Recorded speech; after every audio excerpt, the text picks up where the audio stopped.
Bismillah. Durant ces 15 dernières années, je me souviens d'avoir vécu seulement 3 passions asservissantes, de celles qui vous font tout lire à leur sujet, en parler de façon compulsive, rechercher des gens qui ont la même affinité, vous endormir et vous réveiller en y pensant. La première, c'est quand j'ai acheté un ordinateur, abandonnant pour toujours la machine à écrire et découvrant la liberté qu'il me procurait. J'écris maintenant dans une petite ville de France avec une machine qui pèse moins de 1,5 kg, contient 10 ans de ma vie professionnelle et me permet de trouver ce dont j'ai besoin en moins de 5 secondes. La deuxième, c'est quand je suis allé pour la première fois sur Internet, à cette époque déjà une bibliothèque plus grande que la plus grande de toutes les bibliothèques. Mais la troisième passion n'a rien à voir avec les avancées technologiques. Il s'agit de l'arc et la flèche. Dans ma jeunesse, j'ai lu un livre fascinant, Le Zen dans l'art chevaleresque du tir à l'arc, de E. Herigel d'Hervé Livre. L'auteur y racontait son parcours spirituel à travers ce sport. L'idée est restée dans mon inconscient jusqu'au jour où, dans les montagnes des Pyrénées, j'ai rencontré un archer. Au détour d'une conversation, il m'a prêté son matériel et dès lors, je n'ai plus pu vivre sans pratiquer le tir à l'arc tous les jours ou presque. Au Brésil, j'ai installé un stand de tir dans mon appartement, de ceux que l'on peut démonter en 5 minutes quand les visiteurs arrivent. Dans les montagnes françaises, je sors tous les jours pratiquer et cela m'a conduit 2 fois au lit, victime d'hypothermie, pour être resté plus de 2 heures exposé à une température de moins de 6 degrés Celsius. J'ai participé au Forum économique mondial cette année à Davos, soutenu par des analgésiques très puissants. 2 jours auparavant, à cause d'une mauvaise position du bras, j'avais eu une douloureuse inflammation musculaire.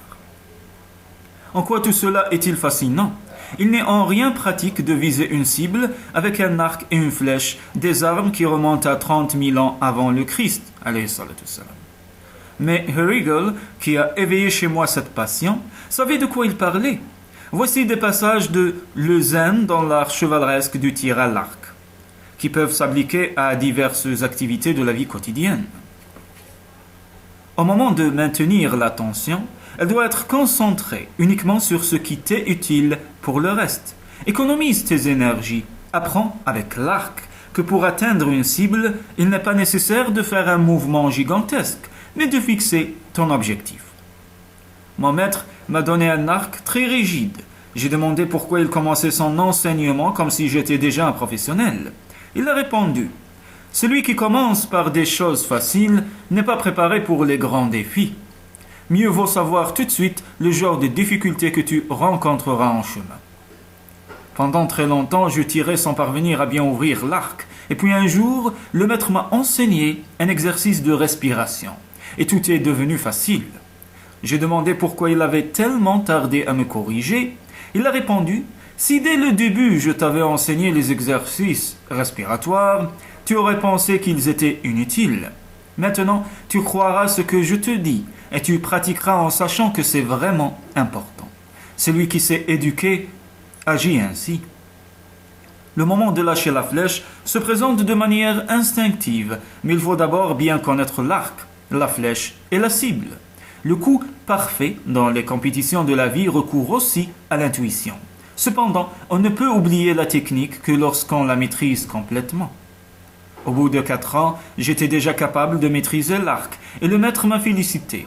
J'étais content et j'ai dit que j'étais arrivé à la moitié du chemin. Non, a répondu le maître, pour ne pas tomber dans des pièges perfides, il vaut mieux considérer que la moitié du chemin est le point que tu atteins après avoir parcouru 90% de la route. Attention, l'usage de l'arc et de la flèche est dangereux dans certains pays comme la France. Il est classé comme arme et ne peut être pratiqué qu'après réception d'une carte d'habilitation et seulement dans des lieux expressément autorisés.